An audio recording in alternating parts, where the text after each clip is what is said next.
வாங்க இன்றைக்கி சூப்பரான ஒரு ஹெல்த்தியான இட்லி அப்புறம் தோசை இதெல்லாம் செஞ்சுருக்கேன். இது எப்படி செய்கிறதுன்னு பார்க்கலாம். அப்படி என்ன ஹெல்த்தின்னு பார்க்குறீங்களா? வேறு ஒன்றும் இல்லை, நார்மலாக குழந்தைங்களுக்கு நம்ம இட்லி தோசைலாம் செஞ்சு கொடுப்போம். அந்த மாதிரி நார்மலாக ப்ளெயினாக நம்ம எப்படின்னு செய்யாமல் கொஞ்சம் ஹெல்த்தியாக, அதாவது நம்ம பச்சை பயிரை முளை கட்டி அதில் இட்லி செஞ்சால் எப்படி இருக்கும், அதுதான் இன்றைக்கி நான் செஞ்சு காமிச்சிருக்கேன். சரி வாங்க பார்க்கலாம்.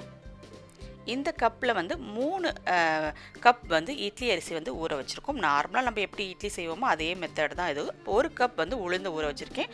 இது வந்து 1 கப் வந்து ஒரு 2 நாளைக்கு முன்னாடி நான் வந்து ஊற வச்சு முளை கட்டி வந்து பச்சை பயிரை வந்து ரெடி பண்ணியிருக்கேன். ஒரு அரை ஸ்பூன் அளவுக்கு வந்து வெந்தயமும் ஊற வச்சுருக்கிறேன். நீங்கள் உளுந்து வந்து 1 கப்பு எடுத்துக்கலாம், இல்லாட்டி கம்மி பண்ணி 3/4 கப் கூட நீங்கள் போட்டுக்கலாம். இதை எப்படி நம்ம இட்லிக்கு ஆட்டுறோமோ அதே மாதிரி ஆட்டணும். இந்த பச்சை பயிரை வந்து அரிசி கூட ஆட்டும் போது நம்ம சேர்த்து ஆட்டிக்கலாம். இப்போ இதெல்லாம் ஆட்டி ரெடி பண்ணி எடுத்துக்கலாம். இப்போ மாவு ரெடி ஆயிடுச்சுங்க. இந்த மாவு பார்த்தீங்கன்னா சீக்கிரமே புளிச்சிடும். ரொம்ப நேரம் புளிக்க வைக்கணும். நம்ம நார்மல் இட்லி நம்ம அரிசியில் செய்கிற இட்லி மாதிரி கிடையாது. இது சீக்கிரமே 4லேருந்து 5, அவ்வளோதான் 5 மணி நேரம் தான் அது வந்து சூப்பராக அது வந்து புளிச்சு வந்துடும். ஸோ எப்பொழுதும் விட இன்றைக்கி நான் அரைச்சி வச்சது ரொம்ப சீக்கிரம், ஒரு 4.5 மணி நேரத்துலேயே பொங்கி வழிஞ்சிடுச்சு. ரொம்ப சீக்கிரம் பொங்கிட்டாங்க இந்த தடவை. ஸோ சம்மர் டைமுனால ரொம்பவே பொங்கிடுச்சு. இது வந்து ரொம்ப நாள் அரைச்சி வைக்க முடியாது, நம்ம ஸ்டோர் பண்ண முடியாது. இப்போ நான் வந்து மார்னிங் வந்து நம்ம இட்லி ஊற்றணுமா, நைட்டு தோசை, மறுநாள் காலையில், அவ்வளோதான். ஃப்ரிட்ஜில் வச்சுட்டு அதுக்கப்புறம் மறுநாள் யூஸ் பண்ணணும். இட்லி ஊற்றின கையோடு நம்ம வந்து ஃப்ரிட்ஜில் தூக்கி வச்சிடணும். மாவு சூப்பராக பொங்கி வழிஞ்சிட்டாங்க. கொஞ்சம் நேரம் அசந்து விட்டுட்டேன், அப்படியே அழகாக வந்து பொங்கிட்டாங்க. ஸோ வந்து சூப்பராக அழகாக நல்லா வந்துருந்துச்சு பொங்கி. நான் எப்பொழுதுமே மேல் மாவில் பொங்கி வருது பார்த்திங்களா, அந்த மேல் மாவில் தான் வந்து இட்லி வந்து ஊற்றுவேன். ஸோ அடி மாவை வந்து மிக்ஸ் பண்ணிவிட்டு தோசையாக ஊற்றிடுறது. ஸோ வந்து மேல் மாவில் எடுத்து ஃபஸ்ட்டு இட்லி ஊற்றிக்கலாம். அதில் பஞ்சு போல் சூப்பராக வந்திருக்குது. எந்த ஒரு கசப்பு தன்மையோ வித்தியாசமோ இதில் தெரியாதுங்க. நல்ல வாசமாக நல்ல மணமாக இருக்குது. இப்போ வந்து மேல் மாவை வந்து இட்லி ஊற்றிக்கலாம். அதுக்கப்புறமா அடி மாவில் வந்து நீங்கள் வந்து தோசை ஊற்றிக்கலாம். இது கொஞ்சம் உளுந்து அதிகமாக போட்டிருக்கனால நீங்கள் பணியாரம் வந்து செய்ய முடியாது. உளுந்தை வந்து கம்மி பண்ணி போட்டுட்டு நீங்கள் பணியாரம் செஞ்சுக்கலாம். அதில் சூப்பராக வரும். பணியாரமும் நல்லா டேஸ்ட்டாக இருக்கும். நீங்கள் கார பணியாரம், அப்புறம் வந்து இனிப்பு பணியாரம், அந்த மாதிரி ஏதாவது நீங்கள் செய்துக்கலாம்.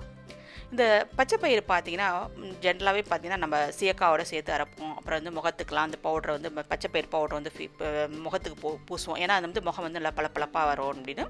வெறுமனே வெளியில் மட்டும் நம்ம கொடுக்கக்கூடாது. உள்ளேயும் நம்ம வந்து அந்த பச்சை பயிரை வந்து சாப்பிடணும். வாரத்துக்கு ஒரு 3 முறையாவது இந்த பச்சை பயிரை வந்து நம்ம எடுத்துக்கணும். நல்ல ஹேர் க்ரோத்துக்கு ரொம்ப நல்லது. அப்புறம் ஃபேஸ் நல்லா பளபளன்னு வரும். அது மட்டும் இல்லைங்க, போன் ஸ்ட்ரென்த்துக்கு ரொம்பவே வந்து இந்த பச்சை பயிர் வந்து ரொம்பவே நல்லது. நிறைய கால்சியம் இருக்குது, நிறைய ஃபைபர் இருக்குது. வளர்கிற குழந்தைங்களுக்கு இது ரொம்பவே நல்லது, வளர்ந்தவங்களுக்கும் இது ரொம்பவே நல்லதுங்க. நாங்கள் சின்ன பிள்ளையாக இருக்கும்போது எங்களுக்கு ஈவினிங் ஸ்நாக்ஸ் அதிகமாக எங்களுக்கு பச்சை பயிரெலாம் நிறைய செய்வாங்க. பச்சை பயிரில் வந்து ஈவினிங் டைமில் பார்த்திங்கன்னா சும்மா ஒரு தேங்காய் துருவல், சுகர் போட்டு கூட கொடுப்பாங்க. ரொம்ப நல்லாயிருக்கும். ஸோ வந்து அடிக்கடி பச்சை பயிர் வந்து குழந்தைங்களுக்கு கொடுக்கணுங்க. பச்சை பயிர் பார்த்திங்கன்னா ஜென்ரலாகவே நமக்கு வந்து நல்ல ஒரு குளிர்ச்சி தரும்.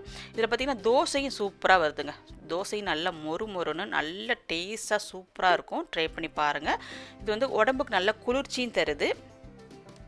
இந்த பச்சை பயிரை முளை கட்டுறதுக்கு இப்போ ஃபஸ்ட் நாள் நைட்டே நீங்கள் தண்ணியில் ஊற வச்சிங்கன்னா அடுத்த நாள் நைட்டு கிட்டத்தட்ட 48 ஹவர்ஸ் வந்து தண்ணியில் நல்லா ஊறணும். அதுக்கப்புறமா ஊறினதுக்கப்புறமா நீங்கள் ஒரு காற்று போகிற மாதிரி ஒரு டப்பாவில் போட்டு வச்சாலும் சரி, நீங்கள் வந்து ஒரு துணியில் கட்டி வச்சாலும் சரி, ஒரு 48 ஹவர்ஸ் அப்படியே விட்டுருங்க. சூப்பராக முளை கட்டி வந்துடும்.